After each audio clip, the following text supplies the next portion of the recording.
আমার নাম সুবীর দত্ত। আমি বালিগঞ্জ পার্কে থাকি, কাজ করি করবেট মারিস কোম্পানিতে। আমি এসেছি আমার দাদার ব্যাপারে। আমার দাদা নিহার দত্ত একসময় বায়োকেমিস্ট্রিতে খুব নাম করেছিলেন। আমেরিকার মিশিগান ইউনিভার্সিটিতে ভাইরাস নিয়ে গবেষণা করছিলেন। তারপর ধরুন বছর 20 আগে ল্যাবরেটরিতে একটা এক্সপ্লোশন হওয়ার ফলে দাদার প্রাণ নিয়ে টানাটানি হয়। শেষে ওখানকার এক ডাক্তার দাদাকে প্রাণে বাঁচিয়ে দেন ঠিকই, কিন্তু দাদার চোখ দুটো বাঁচানো যায়নি। অন্ধ হয়ে যান? একেবারেই। সেই অবস্থাতেই দাদা দেশে ফিরে আসেন। তার গবেষণাও তো তাহলে শেষ হয়নি? না, সেই দুঃখেই দাদা হয়তো প্রায় মাস দুয়েক কারোর সঙ্গে কথা বলেননি। আমরা তো ভেবেছিলাম মাথাই খারাপ হয়ে গেছে। এখন মোটামুটি স্বাভাবিক। বলেন ওর একটা কাজ এখনো অসমাপ্ত আছে, সেটা শেষ করবার জন্যই বেঁচে থাকতে হবে। আবার নতুন করে রিসার্চ করবেন এই অবস্থায়? ঠিক জানি না, বিজ্ঞানে এখনো উৎসাহ আছে বোঝা যায়। একটি ছেলেকে রেখেছেন সেক্রেটারি গোছের, সেও বায়োকেমিস্ট্রির ছাত্র। তার কাজ হচ্ছে ম্যাগাজিন থেকে সায়েন্সের উপর আর্টিকেল পড়ে শোনানো, তারপর কাটিংস ফাইল করা, এই সব লেখালেখি ইত্যাদি। ইনকাম? কার? দাদার। বায়োকেমিস্ট্রির উপর একটা বই বেরিয়েছিল আমেরিকা থেকে, তার রয়্যালটি বাবদে বেশ কিছু টাকা পান। ব্যাংক অ্যাকাউন্ট আছে? মানে চেক সই করা তো? হ্যাঁ, ঠিকই ধরেছেন। যাবতীয় টাকা আমার নামেই আসে, আমার অ্যাকাউন্টেই জমা পড়ে। আমি চেক কেটে টাকাটা তুলে দাদাকে দিই। এবারে ঘটনাটা কি বলুন তো, যার জন্য আমার কাছে এসেছেন?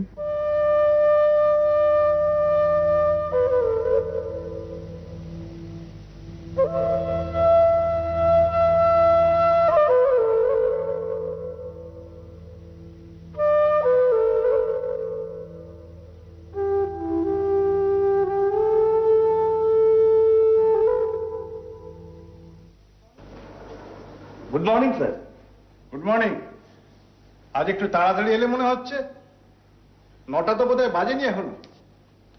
না, 5 মিনিট বাকি। এ কি, এই অবস্থা কি করে হলো? কি হলো রণজিৎ? আশ্চর্য, কেউ লক্ষ্য করেনি?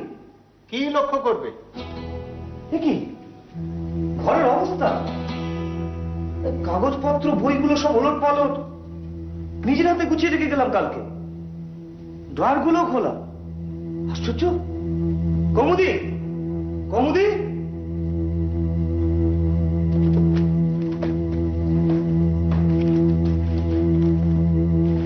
কি হলো দাদা?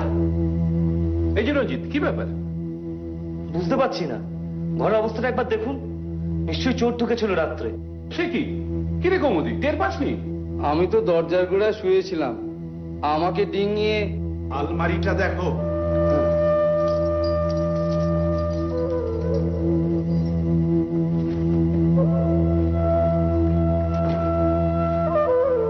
দেখুন দেখুন, খোলার চেষ্টা হয়েছিল, স্পষ্ট বোঝা যাচ্ছে। যাক, কিছুই খাওয়া যায়নি। খামটা? টাকা আর খাম দুটোই আছে। খামটায় কি আছে? দাদা গবেষণার যাবতীয় কাগজপত্র, খামটা সিল করা আছে। টাকা কত ছিল? 10,000 টাকার 3টে বান্ডিল, আর লুজ ধরুন 3,000 টাকা মতো। 33,000 টাকার মতো। আপনাদের কাউকে সন্দেহ হয়? দেখুন, বাড়ির যেসব দারোয়ান চাকর সব আছে সবই পুরনো বিশ্বাসী লোক। তাদের সন্দেহ করা, সত্যি কথা বলতে কি, আমাদের বাড়িতে দুটো ভাড়াটে আছে, সে দুটোকে আমার একদম পছন্দ নয়। একটা হলো সুকুয়ানি, তার সম্বন্ধে লোকে বলে এই লোকটা একদম সুবিধের নয়, পুলিশেরও নাকি ওর উপর নজর আছে। অন্যজন মিস্টার দস্তুর, লোকটা এত অতিরিক্ত রকমের চাপা যে সেটাই সন্দেহজনক। এছাড়া অবশ্য আরেকটা ব্যাপার আছে। আমার মানে আমার ছোট ছেলে, সে একেবারে সমস্ত সংস্কারের বাইরে চলে গেছে। বয়স কত? 23। কি করে?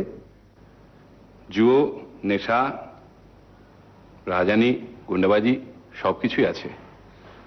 এর মধ্যে 3বার পুলিশের খপ্পরেও পড়েছে। আমাকে গিয়ে ছাড়িয়ে আনতে হয়েছে। চোর যেদিন আসে সেদিনও বাড়িতে ছিল? হ্যাঁ, রাত্রে খেতে এসেছিল, তাও রোজ আসে না। তারপর থেকে তো আর দেখিনি। ঠিক আছে মিস্টার দত্ত, আজ বিকেল 5:30 নাগাদ আমি আপনাদের বাড়িতে যাব, থাকবেন কি? হ্যাঁ, নিশ্চিত হবো। অনেক ধন্যবাদ। এখানে আমাদের ঠিকানা আছে। আজকে তাহলে উঠি। নমস্কার। নমস্কার।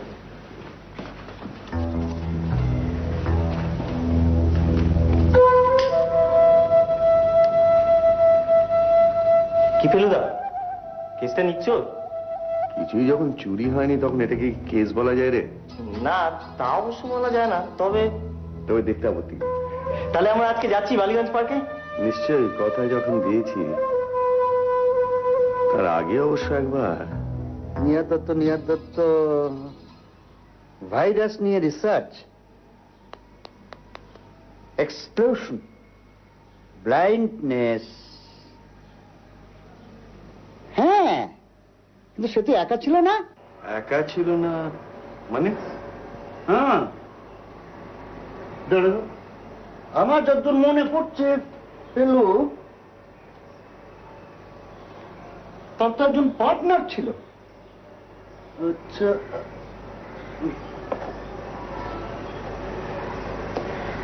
হ্যাঁ হ্যাঁ, 71।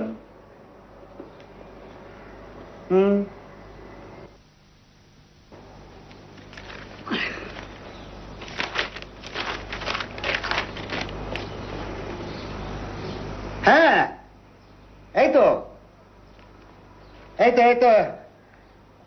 খবরে যেটুকু পাওয়া যাচ্ছে ফেলু 1971-এ যখন অ্যাক্সিডেন্টটা হয় তখন নিহার দত্তর সঙ্গে কাজ করছিলেন আরেকজন বাঙালি বায়োকেমিস্ট, নামটা সুপ্রকাশ চৌধুরী। হ্যাঁ হ্যাঁ, অ্যাক্সিডেন্টে চৌধুরীর কোনো ক্ষতি হয়নি, ও ছিল ঘরের অন্যদিকে। এই চৌধুরী লোকটির জন্যই নাকি নিহার দত্ত নিশ্চিত মৃত্যুর হাত থেকে বেঁচে যায়। আগুন নেবানো, তৎক্ষণাৎ হাসপাতালে পাঠানো, সব করেন এই চৌধুরী। আচ্ছা, এই সুপ্রকাশ চৌধুরী এখন? তা জানি না, সে খবর তুমি আমার কাছে পাবে না। এদের জীবনে উল্লেখযোগ্য কিছু ঘটলে যদি সেটা খবরের কাগজে স্থান পায় তাহলে আমার নজরে পড়ে। আমি তো যেচে কারো খবর নিই না ফেলু।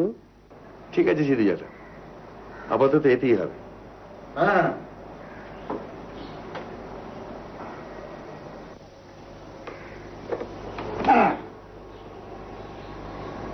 হ্যালো, কেসটা কোন দিকে? গোলকধাম 7-1 বালিগঞ্জ পার্ক, কলকাতা 7,19,000। আমার ঠাকুরদার নাম ছিল গোলক বিহারী দত্ত। এই বাড়িটা ওনারই করা। তারপরে 80 বছর হলো। আপনার ঠাকুরদা কি করতেন? উনি কেমিক্যাল ইনস্ট্রুমেন্ট ম্যানুফ্যাকচার করতেন। ওনার মারা যাওয়ার পর বাবা ব্যবসাটা চালাবার চেষ্টা করেছিলেন, পারেননি, বন্ধ হয়ে যায়। তা প্রায় 30 বছর হলো।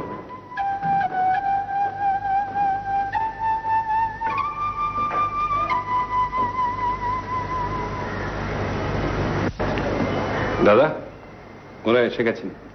আমার দাদা নিহার দত্ত। নমস্কার। নমস্কার। আপনি বসুন। আমি প্রদোষ মিত্র। ফেলুদা। আর ডান দিকে তপেশ, আমার কাজিন। নমস্কার। মিস্টার মিত্তির বোধহয় আমার চেয়ে ইঞ্চি চারেক লম্বা হবেন, প্রায় 6 ফুট। আর কাজিনটি বোধ করি 5'5", 5.5.5 হবে। আমার 5 5.5। বসুন মিত্তি মশাই। তুমিও বসো ভাই।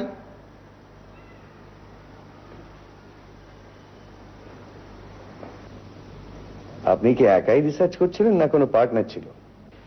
পার্টনার ছিল না, একজন অ্যাসিস্ট্যান্ট ছিল, সুপ্রকাশ চৌধুরী। সেও আমেরিকাতেই পড়াশোনা করেছিল। তিনি এখন কোথায় বা কি করছেন সে খবর জানেন? না।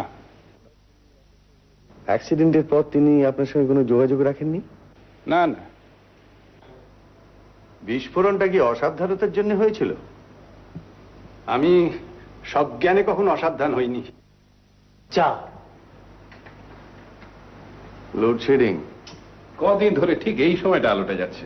অবশ্য বেশিক্ষণ থাকবে না, মিনিট 10-এর মধ্যে এসে যাবে। কমতি, কমতি। বাতি গেল বুঝি। এতে অবশ্যই আমার এখন কিছু আসে যায় না। আচ্ছা, একটা কথা, আপনার নোটস যদি অন্য কোনো বায়োকেমিস্টের হাতে পড়ে তাহলে সেটা তার পক্ষে কি লাভজনক হতে পারে? নোবেল প্রাইজটাকে যদি লাভ বলে মনে করেন তাহলে হবে বই কি। আচ্ছা, আপনার কি মনে হয় এইসব কাগজপত্র চুরি করার উদ্দেশ্যে কি চোর আপনার ঘরে ঢুকেছিল? সেরকম মনে করার কোনো কারণ নেই। আর একটা প্রশ্ন, আপনার এই নোটসের কথা আর কে কে জানে? বৈজ্ঞানিক মহলে অনেকেই এটার অস্তিত্ব অনুমান করতে পারে। আর জানে আমার বাড়ির লোকেরা, আর আমার সেক্রেটারি রণজিৎ। বাড়ির লোক বলতে কি ভাড়াটেদের কথা বলছেন? তারা কি জানে না জানে তা আমি জানি না। এরা ব্যবসাদার মানুষ, এদের কোনো ইন্টারেস্ট না থাকারই কথা। অবশ্য আজকাল তো সবকিছু নিয়েই ব্যবসা চলছে, এ ধরনের কাগজপত্র নিয়েই বা চলবে না কেন? আর বিজ্ঞানী হলেই তো আর ধর্মপুত্র যুধিষ্ঠির হয় না।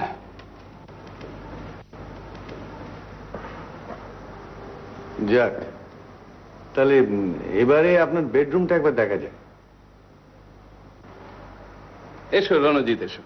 এই হলো রণজিৎ, দাদার সেক্রেটারি, প্রদোষ মিত্র। নমস্কার। নমস্কার। কে জিতলো? আগে আপনার পকেটে খেলার টিকিট, মুখটা একটু রোদে পড়া, ফেডারেশন কাপের খেলা দেখে এলেন, এটা অনুমান করা কি খুব কঠিন? ইস্ট বেঙ্গল। চলুন একবার নিহারবাবু শোবার ঘরটা দেখে আসি। সুবীর, তুমি এদের নিয়ে যাও, আমি একটু পরে আসছি। আসুন।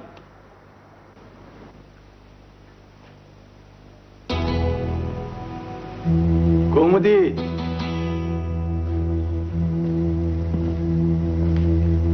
এই হলো সেই আলমারি। এর চাবিটা কোথায়? এই যে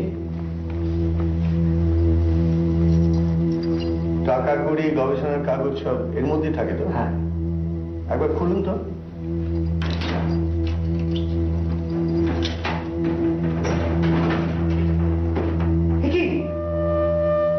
এ কি করে হয়?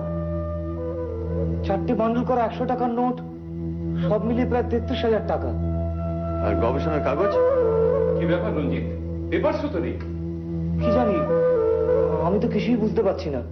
আজ সকালেও তো তার মানে মিনিট 10-এর মধ্যে, অর্থাৎ ওই লোডশেডিং এর ভেতরেই চুরিটা হয়েছে। আমরা যখন বসার ঘরে ছিলাম, টেলিফোন। এই যে হ্যাঁ।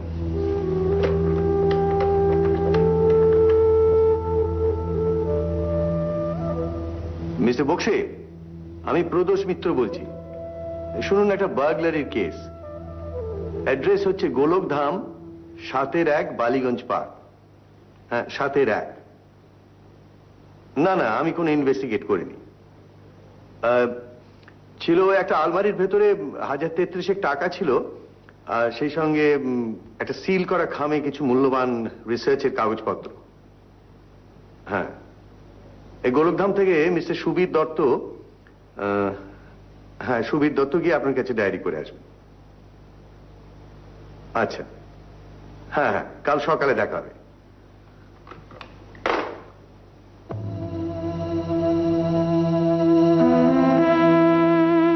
গোয়েন্দার নাকের সামনে দিয়ে নিয়ে বেরিয়ে গেল।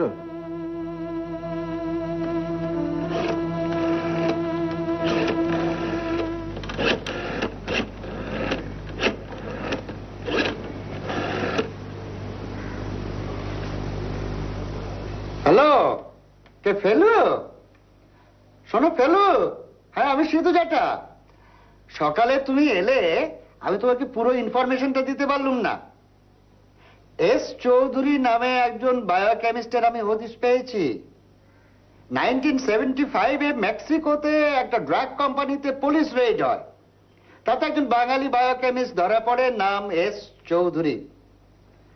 এই ভেজাল ড্রাগের ব্যবসা করত, মারাত্মক সমস্ত ব্যাধি দেখা দিয়েছিল, লোকটা জেল হয়। আমি জানি না দুটো লোক একই লোক কিনা। মনে হচ্ছে একই লোক। আসলে ওই সুপ্রকাশ চৌধুরীর নামটা মাথার মধ্যে ঘোরাঘুরি করছিল তো, আমি ঠিক কানেক্ট করতে পারছিলাম না হে এস চৌধুরীর সঙ্গে। যাই হোক, তুমি একটা জিনিস নিশ্চয়ই লক্ষ্য করেছো ফেলু, যেখানেই ভেজাল সেখানেই ভারতীয়। হ্যাঁ,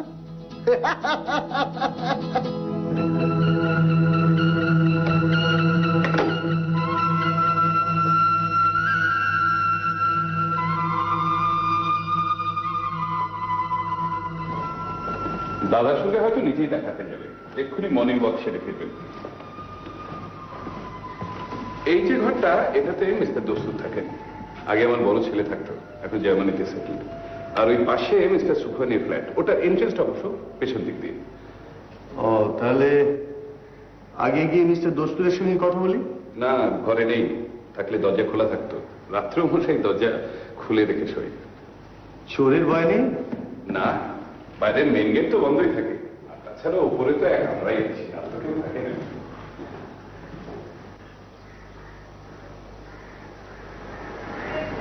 এই দিকটা হলো সুখানির এন্ট্রেন্স।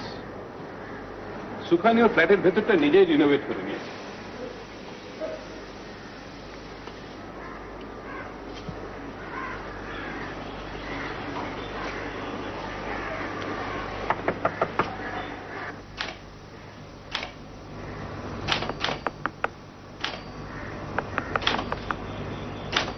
কামিং।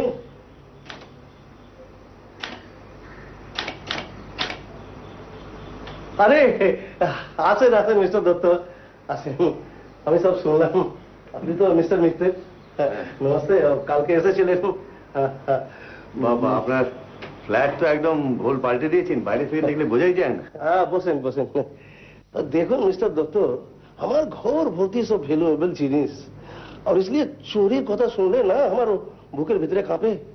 আর ফির সন্ধ্যা বেলা যখন দুতলা উপরে উঠে চুরি করে নিয়ে গেল, তখন অন্য সময় হলে তো বাপ রে। আচ্ছা, ওই সময় আপনি কি বাড়ির কম্পাউন্ডের ভেতরে বা আশেপাশে অপরিচিত কাউকে দেখেছিলেন? নেই, অল গুড। সিঁড়ির পেছনের দিক থেকে কোনো শব্দ টব্দ পেয়েছিলেন? বিলিভ মি, কোনো শব্দ পাইনি। আরে ফির পেলে না বলবো কেন? আপনি কি বাহারের কারোর উপরে সন্দেহ করেন? না, কেন বলুন তো? আপনারা মিস্টার দস্তুরের সঙ্গে কথা বললেন কি? He is the most peculiar character. আমি জানি কি আমার প্রতিবেশী সম্বন্ধে এইরকম কথা বলা অনুচিত, ফিরবি আমি মজবুর হয়ে বলছি কি এমন অসভ্যের মতো নাক ডাকে না कि और हमारा विश्वास वो शब्द ऊपरे वो दोतला तक भी पहुंचे जाए। कि मिस्टर दत्त, কিছু ভুল বললাম কি? আর বললে বিশ্বাস করবেন কি না জানি না, পরিচয় হবার পর থেকে আমার কাছে ও মিস্টার দস্তুর মাঝে মাঝে এই টাইপরাইটারটা উধার নিতে আসে। আর যখনই আসে তখন আমার এই জিনিসগুলোর দিকে এমন ভাবে দেখে না কি ব্যাপারটা আমার একদম ভালো লাগে না। আর শুনলাম কি ওনার নাকি ইলেকট্রিক্যাল গুডসের ব্যবসা। যারা সোচেন अरे बाबा, यदि यही होबे तो अपना घर के लिए एक बैटरी लैंप और एक पंखा बंदोबस्त कर लेना केनो। हाँ, बुझले कि ना, पूरा ব্যাপারটা ही সন্দেহজনক। ঠিক আছে মিস্টার সুখানি, আজ আমরা উঠি। হ্যাঁ, ওই সন্দেহজনক কিছু দেখলে মিস্টার দত্তকে জানাবেন। হ্যাঁ জরুর।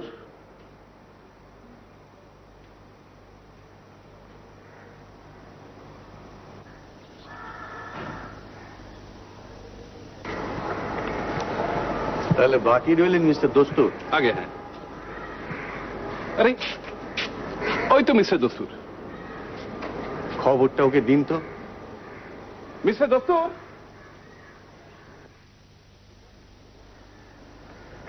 Good morning mister. Good morning mister Dutta. আপনাকে একটা খবর দেওয়ার আছে। এই বাড়ির বাসিন্দা হিসেবে আপনাকে জানানো দরকার যে গতকাল দাদার ঘরে বেশ বড় রকমের একটা চুরি হয়ে গেছে। বেশ কয়েক হাজার টাকা এবং তার চেয়েও বেশি মূল্যবান দাদার সব গবেষণার কাগজপত্র। My goodness, your brother must be terribly upset. Thank god যে আমার ঘরে কোনো ভ্যালুয়েবল জিনিস নেই। It's me mister Dutta. আপনার ভাই এইমাত্র আপনার লসের কথাটা বললেন, আমি আপনাকে আমার সহানুভূতি জানাচ্ছি।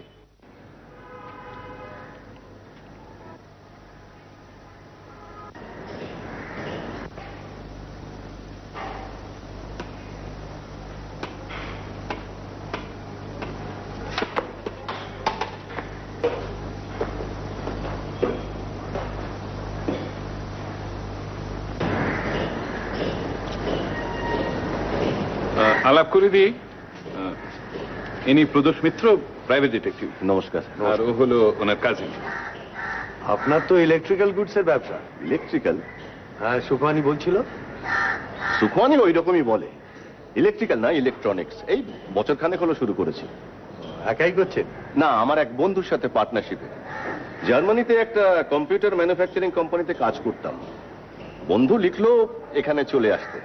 টাকা ওর, আমি জোগাচ্ছি অভিজ্ঞতা। কবে এলেন কলকাতায়? গত নভেম্বরে বন্ধুর বাড়িতে ছিলাম মাস তিনেক, তারপর এখানে চলে আসি। মিস্টার মিটার, একটা কথা না বলে পারছি না। আমার নেক্সট ডোর নেবারটি কিন্তু খুব সিধে লোক নয়। ওর ঘরে নানা রকম গোপন কারবার চলে। আপনি কি করে জানলেন? যে লোক জল দিয়ে খাম খুলে অন্যের চিঠি পড়ে আবার সেই চিঠি খামের মধ্যে পুরে আটা দিয়ে সেটে ফেরত দেয়, সে লোকটা কি বিশ্বাসযোগ্য? Sorry, I am the last man to accept it. আমি ওকে অনেকদিন ধরে ওয়াচ করে দেখেছি। একটা কথা মিস্টার দত্ত, এরপর ও কোনোদিনই যদি আমার চিঠি খোলে, আমি কিন্তু ওকে ছেড়ে কথা বলবো না। চলুন মিস্টার দত্ত, আপনার দাদার সঙ্গে একবার দেখা করে। হ্যাঁ, চলুন। চলি মিস্টার দত্ত, প্রয়োজন হলে আবার দেখা হবে।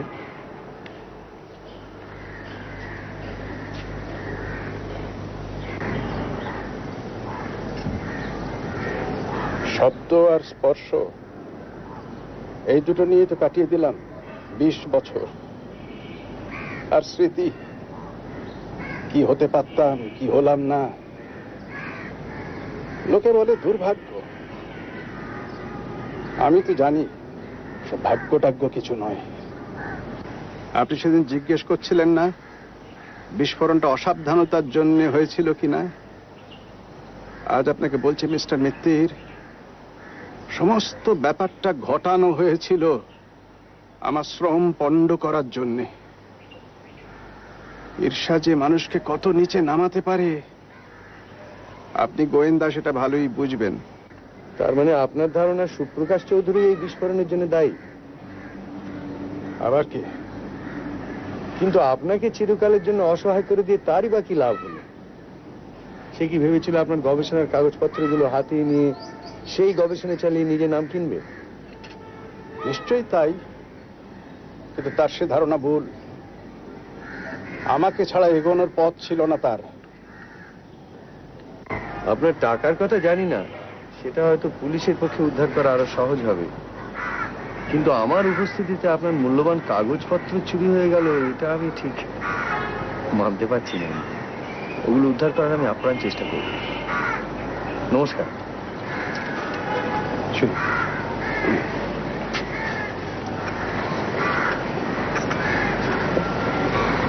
বৌদি, বাবু, আমার ঘুমের ওষুধটা ফুরিয়ে গেছে, আনিয়ে নিস।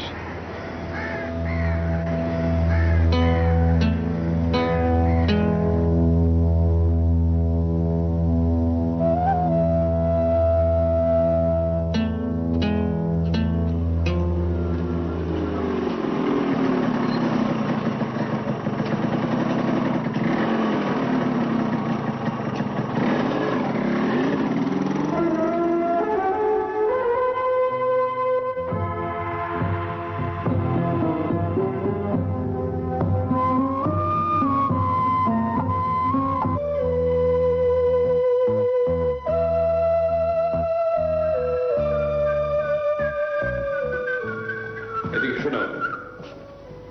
কিভাবে? কাল সন্ধেবেলা তোমার জেঠুর ঘর থেকে 33,000 টাকা আর গবেষণার সমস্ত কাগজপত্র চুরি হয়ে গেছে। সো তোমায় জানাবার দরকার, তাই জানালাম। জানলাম, হোয়াট নেক্সট? আমাকে কি সন্দেহ করা হচ্ছে নাকি? সেটা মিস্টার মিত্র বলতে পারেন, প্রদোষ মিত্র, প্রাইভেট ইনভেস্টিগেটর। ও, তাহলে তো আমার বায়োডাটাটাও জেনে গেছেন নিশ্চয়ই। না, আমি শুধু বলেছি তুমি সারা সন্ধে বাড়ির বাইরে ছিলে, শুধু বিকেল বেলা একবার দেখা গেছে। I see. বেশ,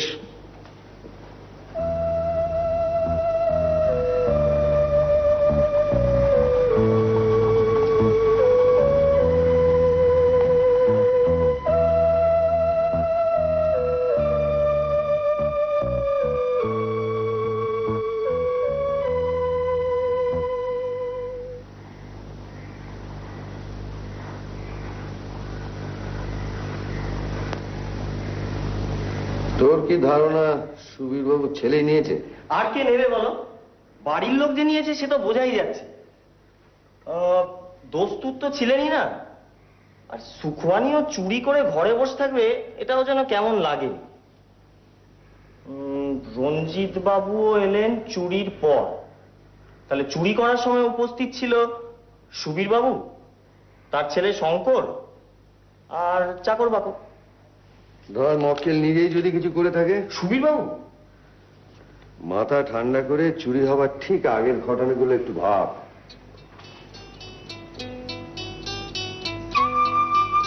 আমরা বৈঠকখানায় বসে আছি, এমন সময় লোডশেডিং। মনে পড়েছে ফেলুদা, লোডশেডিং হওয়ার সঙ্গে সঙ্গে সুবীরবাবু বেরিয়ে গেলেন চাকরকে ডাকতে। তবে ভেবে দেখ, এই একটি লোক সম্বন্ধে কিন্তু আমরা প্রায় কিছুই জানি না। তার উপরে বিভিন্ন কারণে ভদ্রলোকের যদি বাজারে খুব ধার দেনা থাকে, তাহলে তার পক্ষে টাকা নেওয়াটা খুব আশ্চর্য কি? কিন্তু উনি তো নিজেই এলেন তোমার কাছে তোমায় গোয়েন্দা অ্যাপয়েন্ট করতে। আর তাছাড়া নিজের গুণধর ছেলেটির সম্বন্ধে তো উনি নিজেই তোমায় বলেছেন। খুব উঁচু দরের ধরতে হলে তার পক্ষে ওইটা করে স্বাভাবিক, যাতে তার উপর সন্দেহটা না পড়ে। নে এখন উত্তরগুলো বের করতে। কে? ক। নিহার বাবুর প্রশ্ন। কে? খ। চোর কে? কি? নিহার বাবুর অসমাপ্ত কাজটা কি? কেন? চাবির গর্তের ধারে আঁচড়ের বাড়াবাড়ি কেন? কবে? সুপ্রকাশের সঙ্গে শেষ দেখা কবে? কোথায়? সুপ্রকাশ চৌধুরী এখন কোথায়? এবারে কি মনে হচ্ছে? খুবই জটিল। ডাক্তার,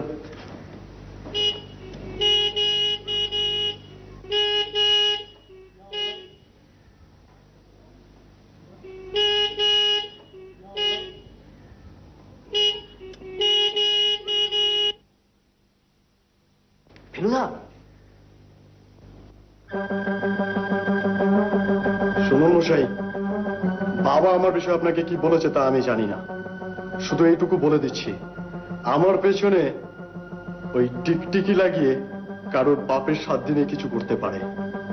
আপনাকে আমি ওয়ার্নিং দিচ্ছি, আমি কিন্তু একা নই, আমাদেরও গ্যাং আছে। বেশি ওস্তাদি করলে পস্তাবেন। বাপের নাম ভুলিয়ে ছেড়ে দেবো বলে দিলাম।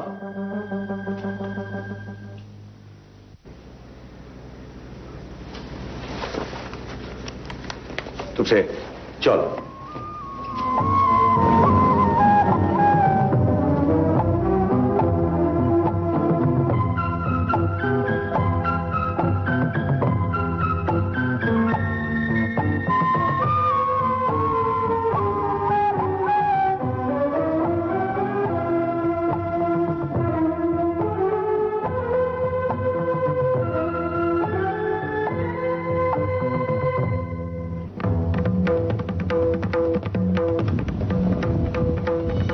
চালিয়ে যান ভাই একটু।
হ্যাঁ বলছি। ও, আমি এক্ষুনি আসছি। হ্যাঁ, তোপসে তোপসে তৈরি হয় নে, গোলক ধামে খুন। ঘুমন্ত অবস্থায় মাথায় বাড়ি, একটা নয় অনেকগুলো। ডক্টর শর্মা এসেছিলেন, বললেন মনে হচ্ছে রাত 2টো থেকে 3টের মধ্যে সমস্ত ঘটনাটা ঘটেছে। অবশ্য পোস্টমর্টম রিপোর্ট না আসা পর্যন্ত কিছুই বলা যাচ্ছে না। লোকটার সম্বন্ধে কিছু জানা গেল? এখনো পর্যন্ত তো লোকটার সঠিক পরিচয় কিছুই পাওয়া যায়নি। টাকা পয়সা কিছু খাওয়া গিয়েছে? মনে তো হচ্ছে না, তবে 100 টাকা পাওয়া গিয়েছে ওয়ালেটের মধ্যে। বাড়িতে ক্যাশ বিশেষ রাখতো বলেই মনে হচ্ছে না, কিন্তু ব্যাংকের টাকা জমা দেওয়ার বই, চেক বই এসব কিছুই তো পাওয়া যাচ্ছে না। একটা সোনার ঘড়ি অবশ্য পাওয়া গেছে বালিশের পাশে। এখনো ভালো করে সার্চ করা হয়নি অবশ্য। মিস্টার মিত্র, একটা কথা, মিস্টার সুখানি কিন্তু বেজায় তন্ডি করছে। ওনার নাকি একটা জরুরি অ্যাপয়েন্টমেন্ট রয়েছে আজকে। আমি অবশ্য বলেছি জেরা না হওয়া পর্যন্ত কাউকে ছাড়া যাবে না। ঠিক আছে, আপনি গিয়ে সুখানিকে দেখুন, আমি ওপরটা একবার ঘুরে আসি। ঠিক আছে স্যার, হ্যাঁ, এই খামটা ওই খাটের নিচে গোয়া ছিল স্যার। এটা রিসার্চ পেপারটা বলে মনে হচ্ছে। দেখি দেখি। আমি আচ্ছা, এটা আমি এখন আমার কাছে রাখছি। আচ্ছা ঠিক আছে। আপনার ছেলে কাল আমার বাড়ি গিয়েছিল। কখন? 10:30 নাগাদ। এই এখান থেকে বেরিয়ে যাবার একটু বাদে দল বল নিয়ে আমাকে থ্রেট করে, আমি অবশ্য ফলো করে ওর আস্তানাটা চিনে এসেছি। আচ্ছা, আপনার দাদা জানেন দস্তুরের খবরটা? হ্যাঁ, তা জানেন। তবে দাদার মধ্যে কিরকম একটা যেন হাল ছেড়ে দেওয়া ভাব দেখছি। কোনো ব্যাপারে কোনো বিশেষ রিয়াকশন হচ্ছে না। আজকে তো সারাদিন চেয়ার থেকে ওঠেনি প্রায়। অবশ্য আমাদের ডাক্তার দেখে গেছেন। ডাক্তার কি বললেন? বললেন এতগুলি ঘটনা পরপর ঘটেছে, একটু শক পেয়েছেন, প্রেশারটাও একটু ওঠানামা করছে। কথা বলছেন কি? হ্যাঁ, তা বলছেন। দেখুন, আমি কিছু দেখিনি আর কিছু শুনিনি, ইসিলিয়ে কিছু বলতে পারবো না। বেশ, হ্যাঁ, তাহলে এই ডান্ডাটা আপনার কোন কাজে লাগে সেটা বলুন। দেখুন ইন্সপেক্টর, আপনি তো খুব ভালো করে জানেন কি আজকাল वो চোর বগেরা हर वक्त साथे একটা आर्म्स लिए ঘোরাফেরা করে। নাকামো করবেন না, যা বলতে চান সোজাসুজি বলুন। হ্যাঁ, ইসিলিয়ে সির্ফ আত্মরক্ষা করার জন্য কাল রাতে ও ডান্ডাটা আমি সাথে রেখেছিলাম। আপনি এই ডান্ডাটার শক্তি সম্পর্কে কিছু ধারণা করতে পারেন? হ্যাঁ, এটা দিয়ে মাথায় আঘাত করলে মৃত্যু অবধারিত। লেকিন আমি দস্তুরের মাথাতেও কিন্তু এইরকমই একটা ভারী জিনিস দিয়ে আঘাত করা হয়েছিল। ইয়েস স্যার, এই সেই চিকুরটা। Too much curiosity is not good. এটা কবে লিখেছেন? তো আগে বলেছি এটা আমার লেখা না। এটা তো আপনার টাইপরাইটার থেকে লেখা। এর পরেও আপনি অস্বীকার করবেন? দেখুন, আমি তো আগে বলেছি আর এখনো বলছি কি কি বলেছেন? ও মিস্টার দস্তুর মাঝে মাঝে আমার কাছ থেকে টাইপরাইটারটা ধার করে নিয়ে যেত, ফির ও নিজের জন্য হয়তো টাইপ করে থাকবে, আর ফির যখন কাজে লাগলো না তখন ওটাকে ও দোলা করে ও জানলা দিয়ে ফেলে দিল। মিস্টার সুখানি, হ্যাঁ? দস্তুরের ঘরে কিন্তু কাগজ ফেলার একটা জায়গা রয়েছে।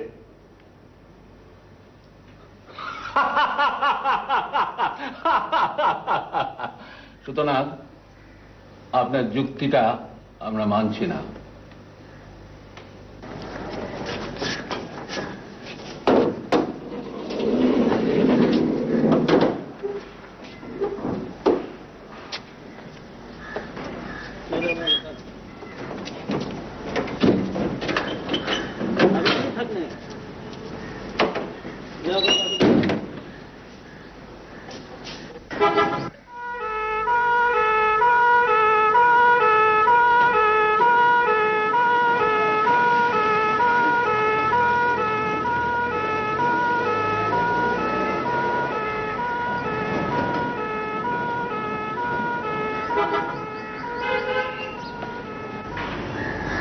ঠিকই বলেছিস। সুখানিকে দস্তুরের ঘরে যেতে গেলে একেবারে বাগান ঘুরে সামনে এসে সদর দরজা দিয়ে ঢুকতে হয়। কিন্তু মেন গেট তো মাঝরাত্রিরে বন্ধ থাকে। XYZ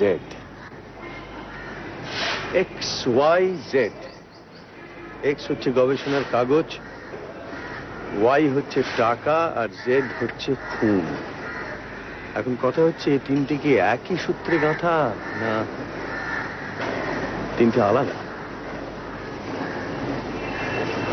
আমার মনে হয় ফেলুদা, এই সুপ্রকাশ চৌধুরী এতদিন দস্তুর সেজে নিহার বাবুর বাড়িতে ভাড়াটে হয়েছিল।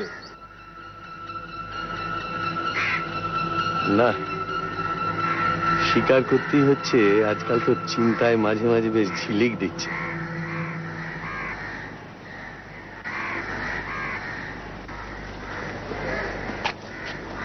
মিস্টার মিত্র, বলুন মিস্টার বক্সি। দস্তুরের একটা জুতোর গোড়ালিতে চোরা খুপড়ির মধ্যে আমেরিকান ডলার আর জার্মান মার্ক সব মিলিয়ে প্রায় 17,000 টাকার মতো পাওয়া গেছে। এমনি কাগজপত্র বা যা দলিল পাওয়া গেছে তাতে এমন একটা কিছু ধারণা করা যায় না ওর সম্বন্ধে। আর এই ইলেকট্রনিক্সের দোকানের সন্ধান কিছু পাওয়া যায়নি, আর বন্ধু বান্ধবেরও কোনো হদিশ পাওয়া যায়নি। এমনি প্রায় চিঠিপত্র কিছু ছিলই না বলতে পারেন। শুধু একটা চিঠি আর্জেন্টিনা থেকে লেখা, একেবারে পার্সোনাল চিঠি। এ থেকে একটা জিনিস প্রমাণ হয় যে at one point of time লোকটি দক্ষিণ আমেরিকা ছিল। Thank you mister Bakshi. Mister Ali, Corinthian লজের ঘটনাটা? হ্যাঁ, ম্যানেজার কিন্তু ফটোটা দেখেই শঙ্করকে চিনতে পেরেছে। বললে শঙ্কর নাকি সাঙ্গপাঙ্গ সমেত কাল একটা ঘর ভাড়া নিয়ে সারা রাত জুয়া খেলেছে আর নেশা করেছে, আর সকালবেলা হোটেলের পাওনা না মিটিয়ে চলে গেছে।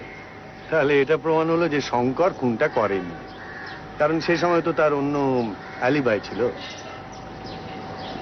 রঞ্জিত বাবু, আমায় ডেকেছিলেন? হ্যাঁ, আপনাকে একটু দরকার আছে। বসুন না, বসুন।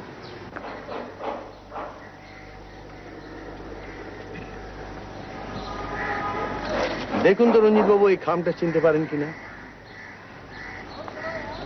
এটা দস্তুরের ঘরে পাওয়া গিয়েছে। হ্যাঁ হ্যাঁ, এই খামটাই চুরি হয়েছিল। দস্তুর যে তলায় তলায়। বুঝলি তোপসে, এই ইংরেজি হরফ একটা আশ্চর্য ব্যাপার। বাংলায় যেখানে মাত্র 10-12 রকমের হরফের ধাঁচ আছে, ইংরেজিতে সেখানে আছে কমপক্ষে 2000। একবার একটা তদন্তর ব্যাপারে এইসব জিনিসগুলো আমাকে একটু জানতে হয়েছে। হরফের কিন্তু আলাদা আলাদা শ্রেণী আছে, জাত আছে, এবং প্রত্যেক শ্রেণীর আলাদা আলাদা নাম আছে। যেমন এই হরফটার নাম হলো গ্যারামান। এই গ্যারামান টাইপের উদ্ভব হয়েছিল ফ্রান্সে 16 শতাব্দীতে। তারপরে এই টাইপটা সমস্ত পৃথিবীতে ছড়িয়ে পড়ে এবং প্রত্যেক দেশের নিজস্ব কারখানায় এই টাইপ তৈরি হয়ে থাকে। এখন ভারতবর্ষতেও হচ্ছে, কিন্তু একটু ভালো করে দেখলে বোঝা যায় যে প্রত্যেক দেশের গ্যারামান টাইপের মধ্যে কিন্তু একটু একটু করে তফাৎ আছে। সেটা এর এই এক একটা অক্ষরের গড়ন দেখলে বোঝা যায়।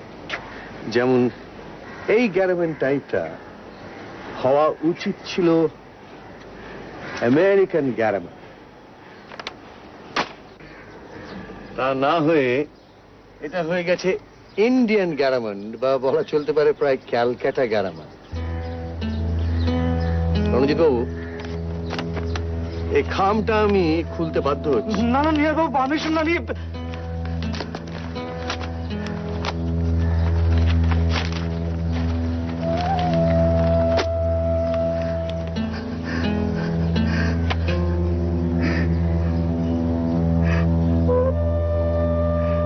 রণজিৎ বাবু, গত পরশু সকালে এসে চোর আসার যে ইঙ্গিতটা আপনি করেছিলেন, সেটা আসলে ছিল একটা ধাপ্পা।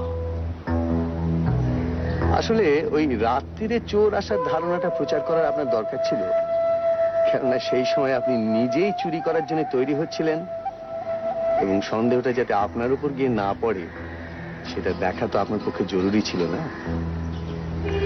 আমার বিশ্বাস সকালে এই ধাপ্পাটা দিয়ে তারপর দুপুর বেলায় কোনো সময় সুযোগ বুঝে আপনি আলমারিটা খোলেন এবং দুটি কাজ সারেন। তার মধ্যে একটি হলো 33,000 টাকা এবং নিহার বাবুর নোটস গুলো হস্তগত করা। এবং মনে হচ্ছে এই খামটা তখন তৈরি ছিল না, পরে কালকে আপনি এটাকে ছাপিয়ে নিয়েছেন।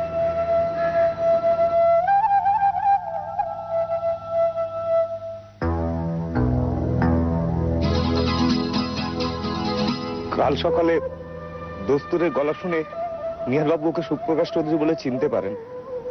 আমাকে বললেন 20 বছর পরে লোকটার লোভ আবার মাথা ছাড়া দিয়ে উঠেছে, আমার কাগজপত্র ওই সরিয়েছে। তখন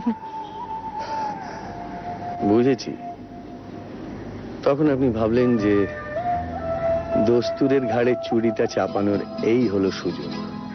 আমার মাফ করবেন, আমি ফেরত দিয়ে দেবো। আপনি আমার সঙ্গে কাউকে পাঠিয়ে দিন, টাকার কাগজপত্র আমি এক্ষুনি ফেরত দিয়ে দিচ্ছি মিস্টার মিত্র। আমি লোভ সামলাতে পারিনি, সত্যি বলছি, আমি লোভ সামলাতে পারিনি। দয়া করে নিয়ে নেবো কথাগুলো।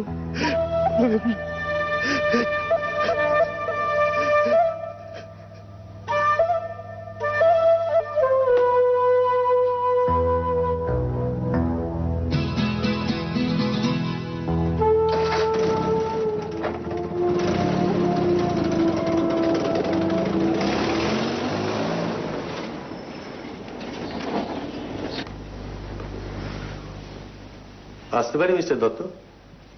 আসুন মিস্টার মিত্তির।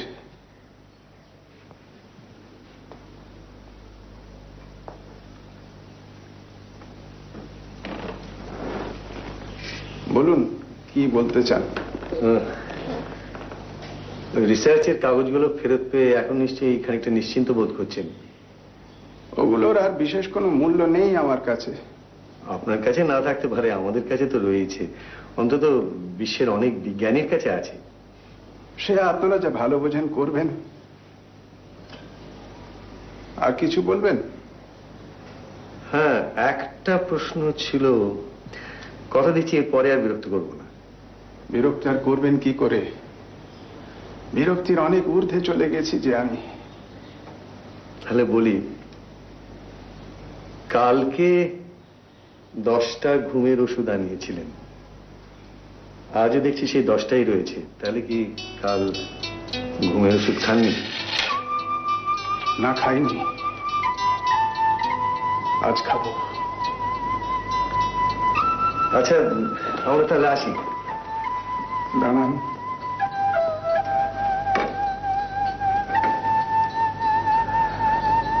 আপনি বুঝবেন, আপনার দৃষ্টি আছে।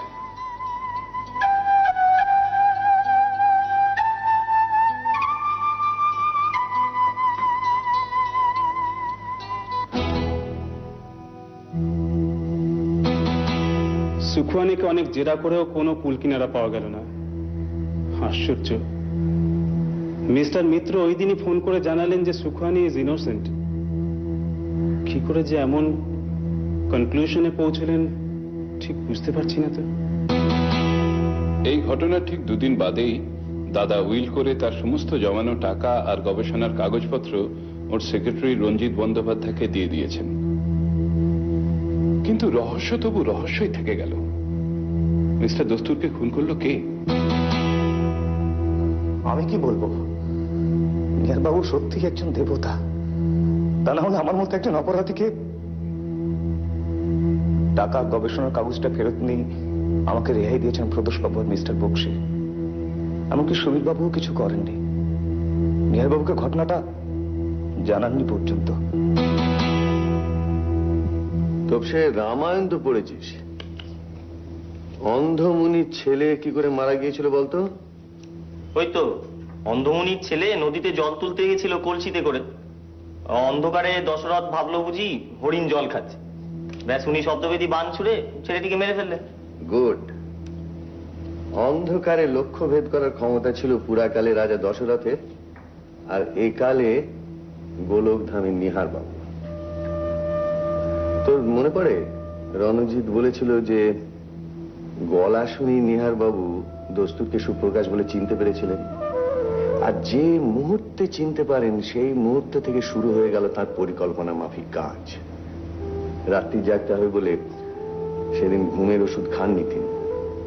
সবাই যখন ঘুমে অচেতন, তখন খালি পায়ে সিঁড়ি দিয়ে নেমে সোজা চলে গিয়েছিলেন দস্তুরের ঘরে, মানে সুপ্রকাশের ঘরে। ওই ঘরটা এক সময় সুবীরবাবুর বড় ছেলে থাকতো, তো ভাইপোর ঘর চিনে নিতে তার কোনো অসুবিধা হয়নি। হাতে ছিল অস্ত্র, রূপো বাঁধানো জবর লাঠি। তো মনে আছে নিশ্চয়ই দস্তুরের নাক ডাকতো। তার মানে কোন ঘরে সে শুয়ে আছে বা ঘরের কোনখানটায় সে শুয়ে আছে, বালিশের কোন দিকে মাথা, কোন পাশ ফিরে রয়েছে, এই সমস্ত নিহারবাবু বুঝতে পেরেছিলেন। শ্রবণ শক্তি যার এত প্রখর, তার আর বেশি জানার দরকারটা কি? আর তার পরের কাজটা তো এক ঘায় না হোক 3 ঘায় হবেই। তার মানে এই প্রতিশোধটার কথাই কি নিহার বাবু বলেছিলেন? হ্যাঁ, প্রতিশোধ, অসমাপ্ত কাজ, জিঘাংসা। এই জিঘাংসাই নিহারবাবুকে এতদিন বাঁচিয়ে রেখেছিল। এখন তো তিনি মৃত্যুশয্যায়, আর সেই কারণে আইনের নাগালের বাইরে।